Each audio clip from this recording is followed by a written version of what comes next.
Before the race, the main question would be, would all the cars make it to the finish?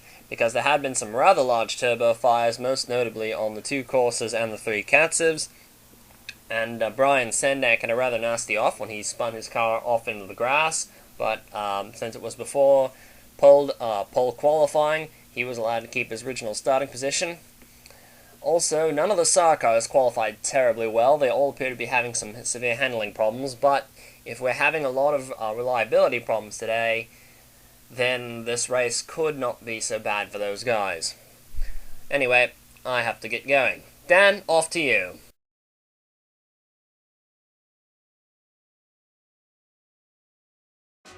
Thank you, Lance. The reason he had to get going was because he sat on the pole today. Car 444, driven by Lance Andrews for the Flash Racing team, in a very wonderful British Racing green car. That evokes so many memories as he leads Chris Johans coming into the first couple of turns down towards Druids. Leonid Roderick, his teammate, right behind him as Andrews sweeps around and looks like he's going to be able to hold off Johans. Oh, here comes Roderick and Alexis Rainsford along with Alan Hodges, one of the other drivers in the field who are making this their home race.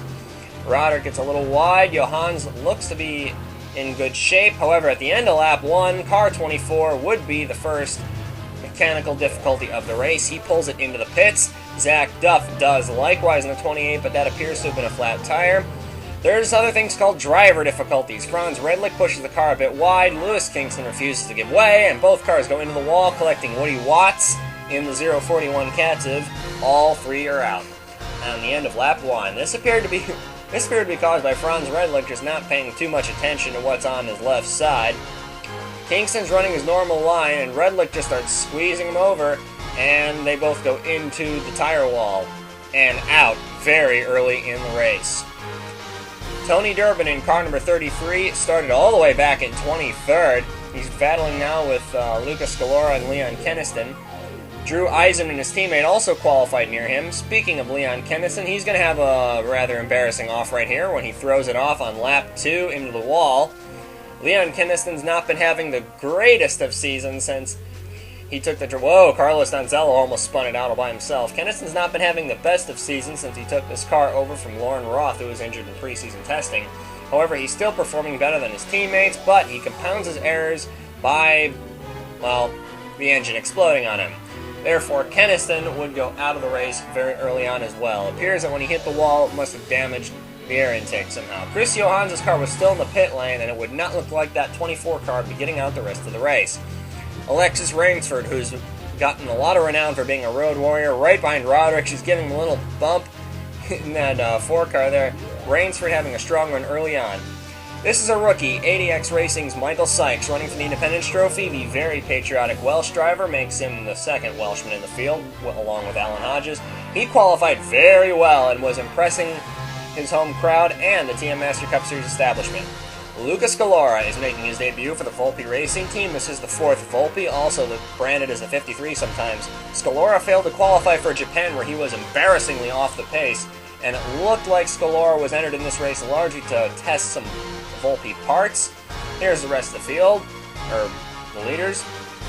Some good runs by the Red Bull STS cars. Here's Arto Kekkonen running 6th. And there he goes. The engine goes on Arto Kekkonen very early on, and going right in front of Stephanie McGlynn in the 37. Also, this is the closest she'll ever get to a home race. McGlynn is from Ireland. Arto Kekkonen will go out very early on. Here we go back to Ian Cooper in 18th. He's been having a solid run this year, and his engine's also going to go on him. Cooper's outside the top 27 in owner points. This is not what he wanted. He's going to have to race his way into the Carriala Grand Prix in a few weeks' time. Here we are back up with second place. Alexis Rainsford and Leonid Roderick, or the battle for second, I should say. Alexis Rainsford is going to try to take second, going around the outside here. However, it's going to be an opportunistic move because the next 2 turns are all right, after this one, obviously. And here she comes. She's still side by side with Roderick, and looks like she's going to be able to just edge him out. Rainsford and the Volpe have a much higher cornering speed than Roderick's Inglesby. Rainsford's going to take over the spot. Andrews, you see, has got a fairly big lead. Lance Andrews walking away with this race.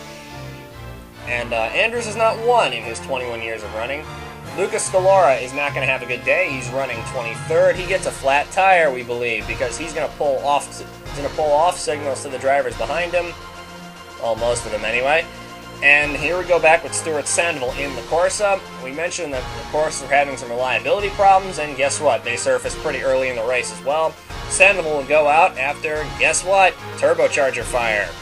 Puts Stuart Sandoval out of the race.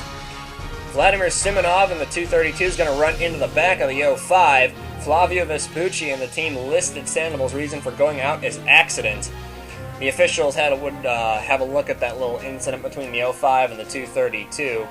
There's Andrews, has a big lead on Rainsford. Then Roderick, Hodges, and then Matthias Taub. Then it is McGlynn, Sendak, Leonard, Sabin, Ashby, Bates, Roswell, Sykes, and Kazuyama, Everett, Bouvier, Nasova, Tenchi, and Tom Delgado. So, here we go. We're waiting for the rest of the field. There's Carlos Donzello. All these guys were held up by Sandoval in some way or another when that car gave out. There's Simonov. And Zach Duff is still running. I think we're going to see him coming. No, I guess not. Not in this shot. He's a little far back. Lance Andrews has a 14-second lead on the entire field. We're running here on lap 10. Or lap 9, excuse me. We're at almost 1/4 distance. And the engine goes! The engine goes on the 444 car when he's leading. Oh! Nothing more gut-wrenching than when you're walking away to a possible maiden win. How disgusted can you be? And here comes Rainsford going by. Lance Andrews has been trying for almost 21 years to get his first TM Master Cup Series victory, and it looked like he was just going to be walking away with this race because nobody was going to be close to him. Here we are in lap 10. Jacques Bouvier is going to get punted off the road by Azuma Kazuyama in the 839, but that's not all. Yulia Nasova is going to get collected in this mess as well. See, Kazuyama takes... Oh, this looks like Nasova just runs into the back of Kazuyama, expecting the 839 to not be there. But Kazuyama clearly was, and Nasova just ran right into the back of him. Gonna have a look at this from the aerial view. This is Kazuyama we're focused on.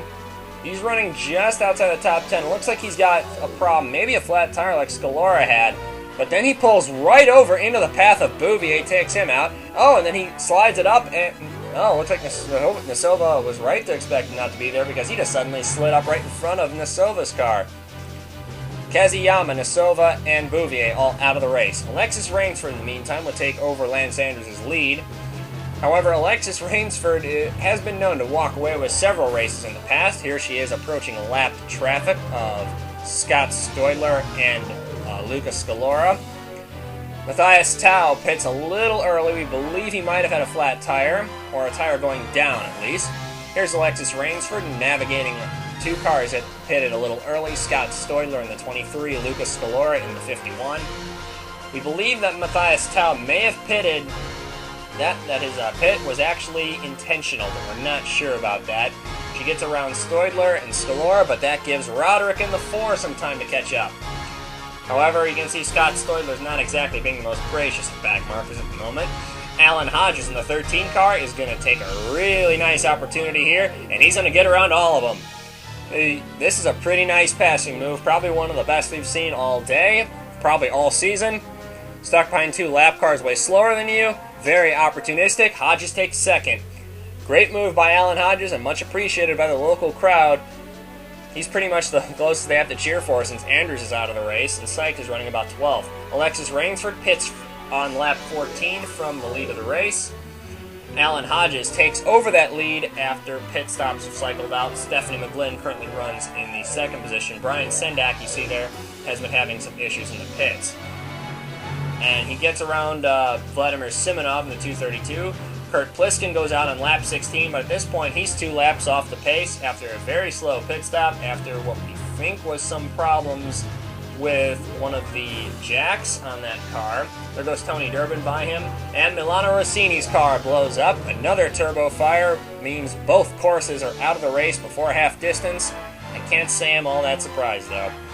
Brian Sendak did have a long pit stop. We're not sure why exactly. We believe it had something to do with the fuel pickup. Here's the top 13 cars running. Alan Hodges currently leads. Stephanie McGlynn in the blue car is 2nd. Tom Delgado is 3rd. Danny Sabin 4th. Then Zelda Ashby.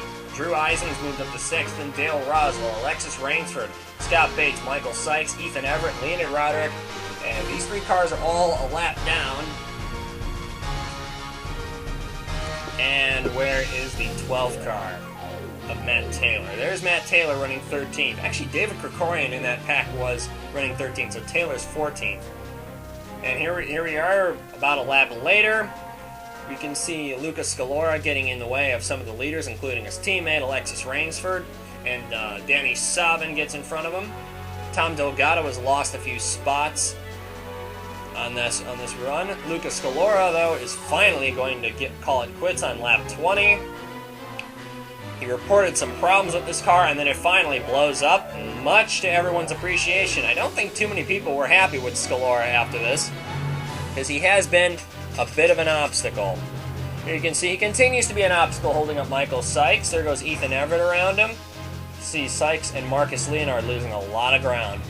Michael Sykes' day, however, would be going quite well. Here he is running 12th on lap 21 of 40, battling with David Krikorian, and all of a sudden, mechanical problems are going to strike Michael Sykes and take the popular Welshman out of the race.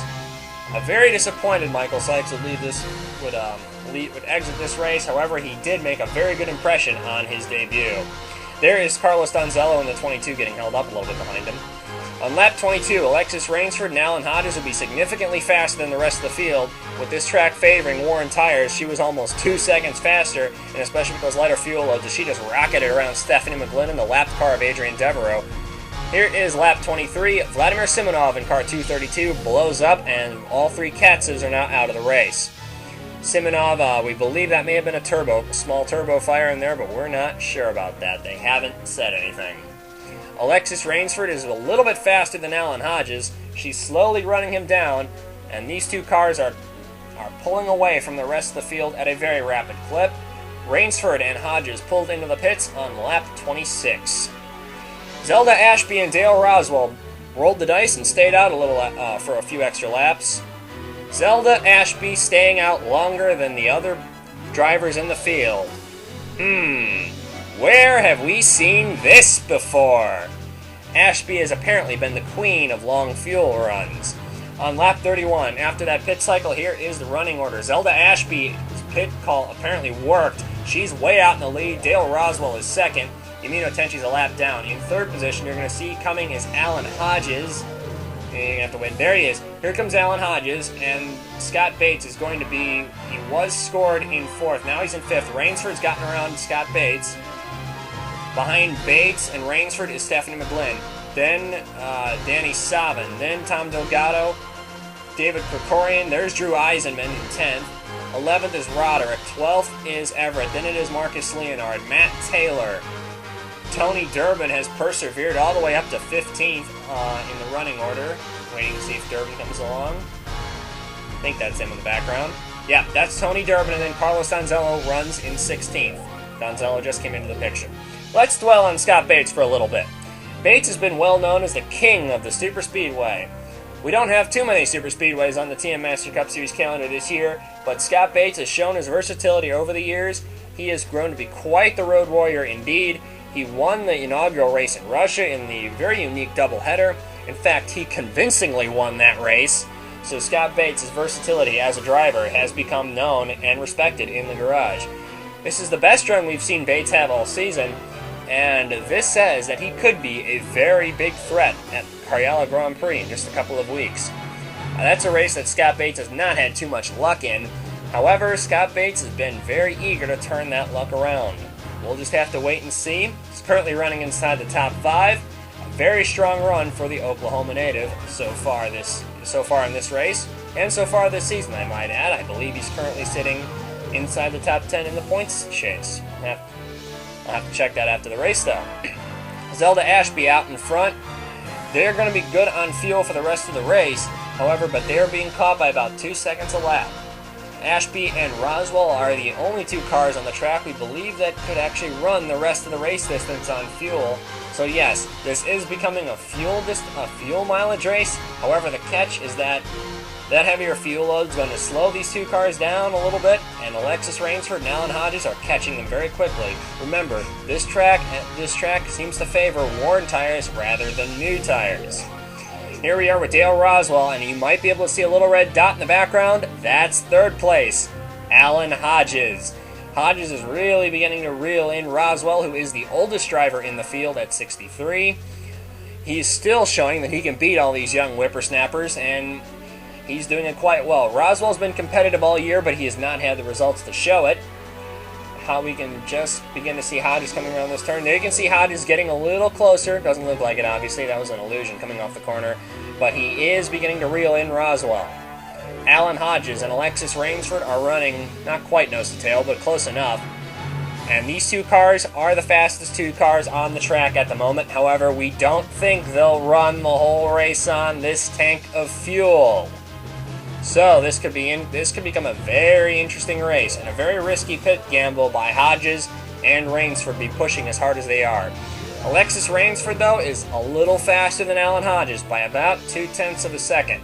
However, it's going to take her a bit. It's probably going to take her till the rest of the race in order to close that gap completely and be able to get around Hodges, assuming they maintain station. Lap 35 of 40, Hodges has caught Roswell. Here he comes around the inside. Alan Hodges is through, but he got held up just a little bit.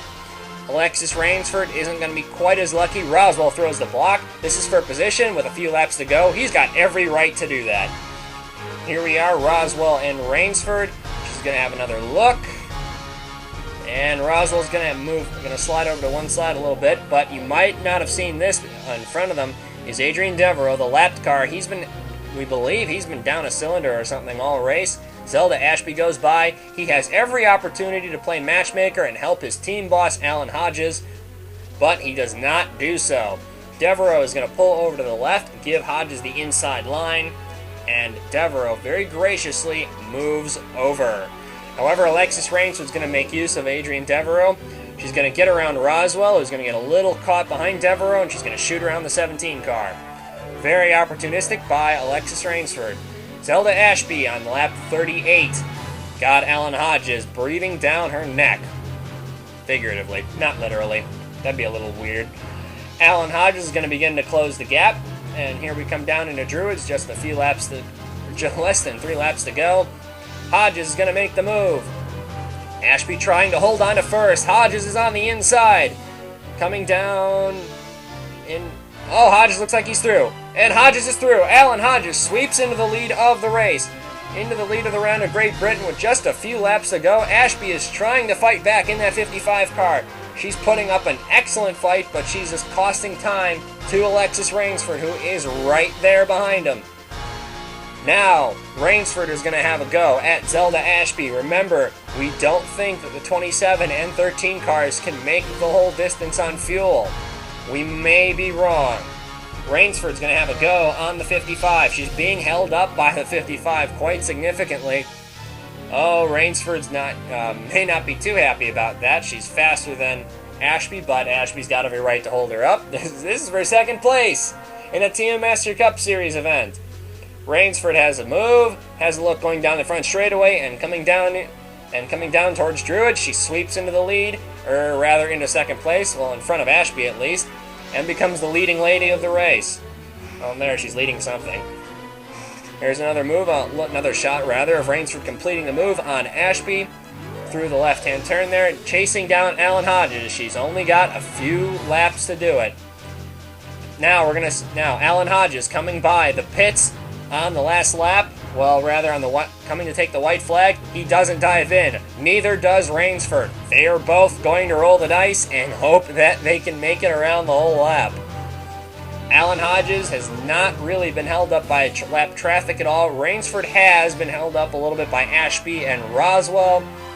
However, we didn't hear any signs of frustration from Alexis Rainsford on that. We're going to see Alan Hodges. Can he make it on fuel? It's been a fantastic drive by Alan Hodges so far.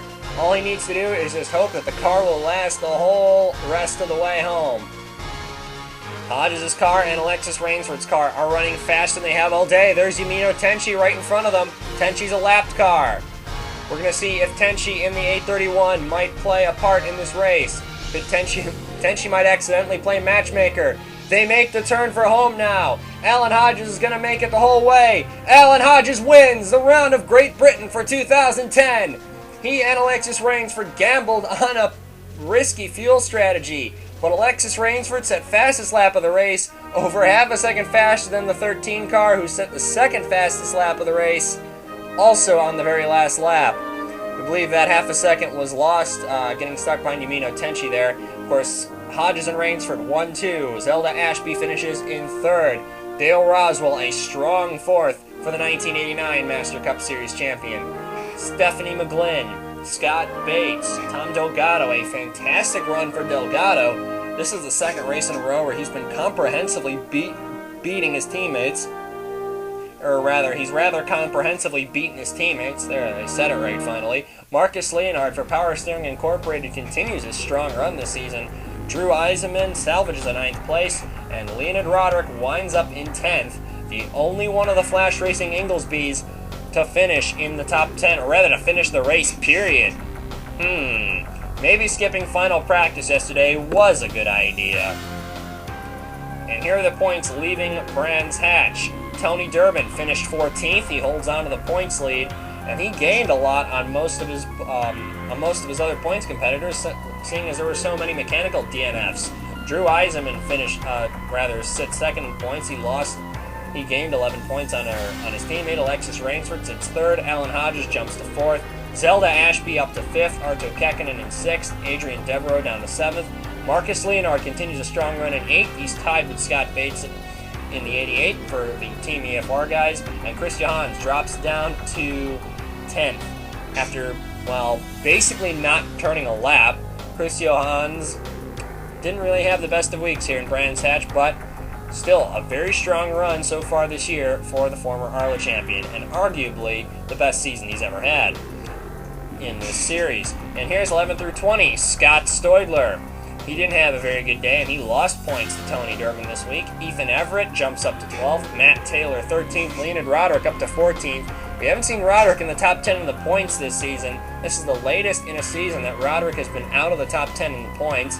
Woody Watts still hangs on to 15th for Katsev. Dale Roswell 16th. David Krikorian, best season he's ever had. He sits 17th, tied with Yumino Tenchi in 18th. Stuart Sandoval plummeted down to 19th, and Kurt Pliskin sits in 20th. Should also note that Yulia Nasova tumbled out of the top 20. She was in the top 10 coming into this race. And now let's have a look at the Independence Trophy standings, which are still led by Cyrus Laterza despite failing to qualify for this race. Colin Evans sits 2nd. Charlie Waters 3rd. The only change in this entire list is Michael Sykes' addition. He's 8th in the Independence Trophy standings. Remember, the best 4 results points-wise for an Independence Trophy candidate count towards the Independence Trophy Championship. And of course, Michael Sykes, this being his first attempt of 6, he's got plenty of time to score more points. He had a very impressive debut run. We'll see how he goes in his next outing.